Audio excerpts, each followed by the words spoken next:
చూపిస్తా కదా ఇంకా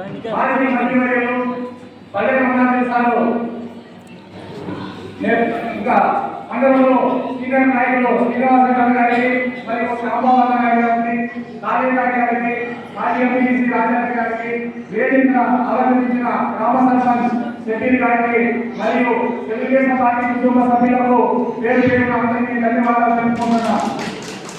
మన పల్లె శాఖకి ఒక బ్యాంక్ అదే సంవత్సరం క్రితం 70,000 రూపాయలు విరాళంగా ఇచ్చి అంబేద్కర్ విగ్రహాన్ని చేసి త్వరలో శంకుస్థాపన చేయాలని చెప్పి 1 year క్రితము ఇదే కళ్యాణ మండపంలో సారు మీటింగ్ పెట్టి ఆ రోజు భోజనాలు పెట్టి అందరికీ తెలియజేసి 70,000 రూపాయలు విరాళంగా ఇచ్చిన మహాకనుడు మహానుభావుడు ఈ కళ్యాణ సార్.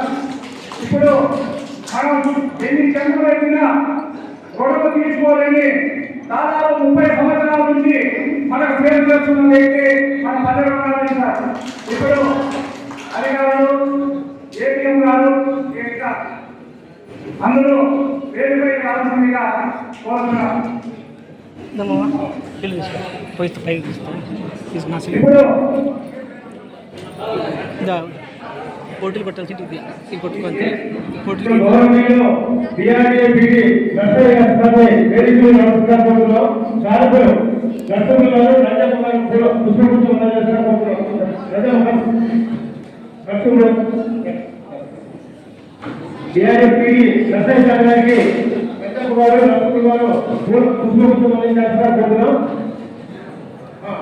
అలాగే ఏపీ మేడం గారు కూడా పోతున్నాం.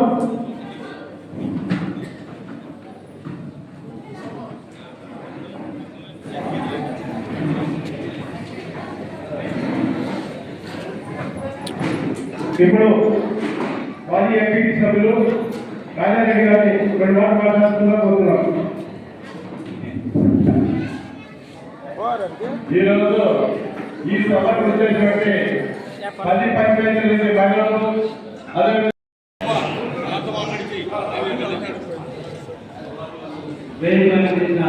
పెద్దలు జయంతి రోజు మనం విగ్రహాలు చేసుకోవడం అనేది నిజంగా మన అద్భుతం. ఎందుకంటే దేశంలో చాలా మంది రాజకీయ నాయకులు కావచ్చు, ఇతరులు కావచ్చు, విగ్రహాలు చాలా ఉన్నాయి. కానీ మన దేశానికి నుంచి ప్రపంచంలో దాదాపు ఎక్కువ విగ్రహాలు ఉంది. ప్రపంచంలోనే అందరూ గుర్తించుకోగలిగే వ్యక్తులు ఏమన్నారంటే మన అంబేద్కర్ గారికి కంపల్సరీ మనం చూసుకోవాలి. దాంతోపాటు మన అంబేద్కర్ గారు మీకు అందరికీ తెలిసిందే, మన చిన్నప్పటి చదువుతూనే ఉన్నాం.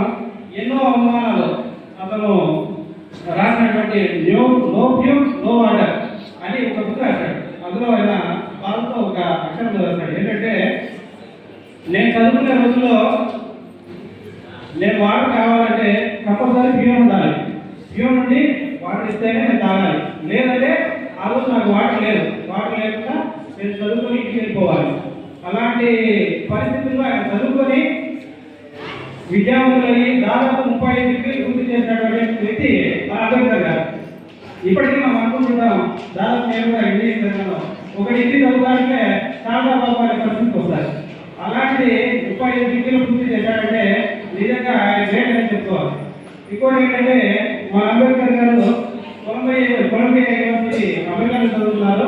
అక్కడ కూడా ఆయన విగ్రహం ప్రతిష్ఠించారంటే, అమెరికాలో, మన దేశంలో కాదు, అమెరికాలో ఆయన విగ్రహం ప్రతిష్ఠించారంటే నిజంగా ఆయన యొక్క ఆలోచనని, ఆయన ఈక్వాలిటీ అనే వాటిని వాళ్ళతో గుర్తించాలని మనం చెప్పుకోవాలి. అమెరికాలో స్టాచ్యూ ఆఫ్ లిబర్టీ అనేది ఒకటి ఉంటుంది. మీకు అందరికీ తెలిసిందే, వాళ్ళు మనకి స్వేచ్ఛ ఉంటే చాలు, మిగతా ఏది అవసరం లేదని ఫస్ట్ వాళ్ళు గుర్తించారు. తర్వాత మనకు తెలిసింది ఏంటంటే, అంబేద్కర్ గారు చాలా రీసెర్చ్ చేసి చెప్పింది, మన స్వేచ్ఛ ఉంటే సరిపోదు, సమానత్వం అనేది కంపల్సరీ ఉండాలి. ఆ సమానత్వం వచ్చిన రోజునే మనమంతా బాగుపడతామని చెప్పిన వ్యక్తి అంబేద్కర్ గారు. ఎందుకంటే మనకు స్వేచ్ఛ ఉంది కానీ సమానత్వం లేదు. అలాంటప్పుడు మనం బయటికి వెళ్తే ఆ సమానత్వం కానీ స్వేచ్ఛ కానీ మనం పోరాటం సాధించుకోవాలి తప్పితే మనకి ఇంట్లో వచ్చేది కాదు అన్న చెప్పిన వ్యక్తి మన అంబేద్కర్ గారు. ఇంకో విషయం ఏంటంటే, అంబేద్కర్ గారి చిన్న స్టోరీ ఉంటుంది. మన అంబేద్కర్ గారు బండిలో వెళ్తుంటారు. అంబేద్కర్ గారు వాళ్ళ సోదరులు బండిలో ఏదో ఊరికి వెళ్తుంటే అంబేద్కర్ గారు అప్పుడు అంతవరకు పండితుల వ్యక్తికి తెలియదు అతను దళితులని. వెళ్ళిన తర్వాత మధ్యలో గుర్తొచ్చాడు బాబు మీరు ఏ వర్గం అని. తెలిసిన తర్వాత ఈ బండి మైల పడిపోయింది, మీరు దిగేసేయండి. లేదు మేము కంపల్సరీ వెళ్ళాలి అర్థం ఉందంటే, లేదు మీరు ఖచ్చితంగా దిగాల్సిందే, లేదంటే మా ఊళ్ళో మాకు చాలా అవమానం ఉంటాయంటే, లేదు నేను డబ్బులు ఇస్తా అంటే, ఓకే డబ్బులు ఇస్తున్నాం సరే తీసుకుంటాను అనేసి ఆయన పక్కన పెట్టేసి ఆయన ఏవైతే గుణం చదువుతున్నాడో అట్లా దిగేసి వెళ్ళి మట్టి చేసి వెళ్ళిపోయాడు. అలాంటి అవమానాలు భరించి చదువుకున్నాడంటే నిజంగా ఆయన పుస్తకాలు అనేది మనం ఈరోజు చదువుకోవాలి ఒకసారి. ఎందుకంటే మనం కూడా చాలా మంది చదువుతున్నారు, వెళ్ళిపోతున్నారు, మళ్ళీ అంటే వెనక్కి చూడట్లేదు. చదువుతున్నారు, బాగుపడుతున్నారు, వాళ్ళు ఏదో వెళ్ళిపోతున్నారు తప్పితే వెనక్కి చూడకుండా మన వాళ్ళు ఉన్నారు, మనం ఏదో రాయాలి, మనం ఏదో చేయాలి అని ఆయన ఆలోచించాడు. కాబట్టి ఈరోజు మనం ఆయన గురించి మనం చదువుకుంటున్నాం, ఆయన చేసి మనం జరుపుకుంటున్నాం. లేదంటే కంపల్సరీ మనం కూడా ఆయన ఎవరైనా మనకు తెలియదు, మనం కూడా చదువుతున్నాము మన వర్గానికి, లేదంటే మన జనానికి ఏదో ఒక సేవ చేయాలన్న ఉద్దేశం అయితే లేదు. ఆ ఉద్దేశంతో ఆయన అర్థం చేయాలంటే ఇప్పటికీ ఆయన చేయాలనుకుంటే, బాగుపడాలనుకుంటే, బతకాలనుకుంటే ఎంతో బాగా బతికేవాడు. నిజంగా అమెరికాలో అంటే ఎంతో బాగా బతికేవాడు. చదువుకి ఎంతో బాగా బతికేవాడు. అయినప్పటికీ ఆయన బ్యాగ్ వచ్చింది ఆ దేశాన్ని ఏదో ఒకటి చేయాలన్న ఉద్దేశంతో బ్యాగ్ వచ్చి మరి ఆయన సేవ చేశాడు. కాబట్టి ఈరోజు మనం అందరం ఆయన కలుసుకుంటున్నాం. ఇంకో విషయం ఏంటంటే మన అంబేద్కర్ గారిది చెప్పాలనుకుంటే ఆయన చదివినటువంటి యూనివర్సిటీలో ఈరోజు దాదాపు అతి పెద్ద విగ్రహం ఆయన ప్రతిష్ఠించారు ఆయన యూనివర్సిటీలో. అది కూడా మనం ఈరోజు తక్కువ. ఎందుకంటే ఎక్కడైనా యూనివర్సిటీలో కావచ్చు, చదువులో కావచ్చు, వాళ్ళు పెట్టుకుంటారు. మా కాలేజీలో కావచ్చు, మా స్కూల్లో కావచ్చు, నేను మాకు బాగా చదివిన వ్యక్తి బాగా బాగుపడ్డాడని.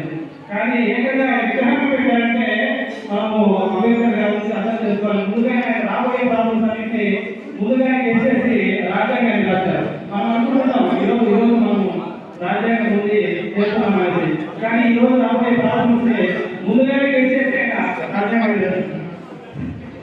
ఓకే, దానికి ఇతరులు పెద్దగా ఉన్నారు కాబట్టి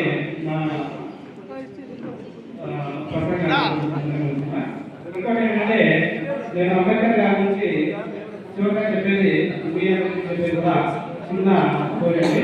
ఏమంటే ఎందుకంటే ఆయన విద్యకి ఇంపార్టెన్స్ ఇచ్చాడు. 35 డిగ్రీలు చెప్పాడంటే విద్యకి ఆయన ఎంత ఇంపార్టెన్స్ ఇచ్చాడో నేను కూడా చెప్తాను. కానీ అలాంటి విద్యా వ్యవస్థ ఈరోజు కొంచెం మనకి కావచ్చు, మన పిల్లలు కావచ్చు, మనం డిగ్రీ చేస్తున్నాం. రీసెంట్గా గదిలో మేము చదివిన చాలా చేసి నాకు ఏదైనా ఏదైతే మాకు చేస్తాను నేను మొదలు అంటే సందర్భం బాగున్నాను. ఆ సార్ ఆ రోజు నాకు నేను సరిగ్గా చదివాను కాదు. ఆ రోజు నాకు ఆయన దాదాపు ఎగ్జామ్ రాసిన ప్రతిసారి నేను చెప్పగలిగినవాడిని. అప్పుడు నేను సార్ నేను అదే చెప్పాను. ఈరోజు ఆ రోజు నన్ను కొట్టాను కాబట్టి నేను ఇలా బాగుపడ్డా ఉద్యోగం చేస్తున్నా అంటే బాబు ఇప్పుడు ఆ పరిస్థితి లేదు. ఎవరైనా స్టూడెంట్ అవుతూ నేను కొట్టే పరిస్థితి లేదు. కొట్టాలంటే భయం వేస్తుంది. తల్లిదండ్రులు అలాగే ఉన్నారు, లేకుండా ఉన్నాము. నా ఉద్దేశం అంటే అంబేద్కర్ గారు రాజ్యాంగం రచించారు, కానీ మనం హక్కుల కోసం పోరాడుతున్నాం. కానీ మనం ఏమన్నా చేస్తున్నాం అనేది మాత్రం మనం ఆలోచించాం. అంబేద్కర్ గారు రాజ్యాంగంలో హక్కులు రాశాడు, దాంతో పాటు మన విధులు కూడా రచించారు. మన విధులు ఉన్నాయి, మన విధులు రచించాలి, మన హక్కుల కోసం పోరాడుతున్నాం. కానీ మనం ఏం చేయాలనేది మనం చేయట్లేదు. ఇది ఒకటి అందువల్ల తల్లిదండ్రులు కావచ్చు, మిగతా వాళ్ళకి దయచేసి ఇది ఒకటి కొంచెం రిక్వెస్ట్గా చెప్పవలసిస్తున్నాను. ఈ అవకాశం ఇచ్చినటువంటి పెద్దలకి, మిగతా వాళ్ళకి ధన్యవాదాలు తెలుపుతున్నాను. ఎస్సీ 30% ఉద్యోగులు వస్తాయి. 16% రిజర్వేషన్ ఎస్సీలకు ఉంది. ఈ మధ్య కాలంలో గౌరవ ముఖ్యమంత్రి నారా చంద్రబాబు నాయుడు గుర్తుపెట్టుకోవాలి. వర్గీకరణ కూడా చేశారు. మందరి సమావేశం చేసినటువంటి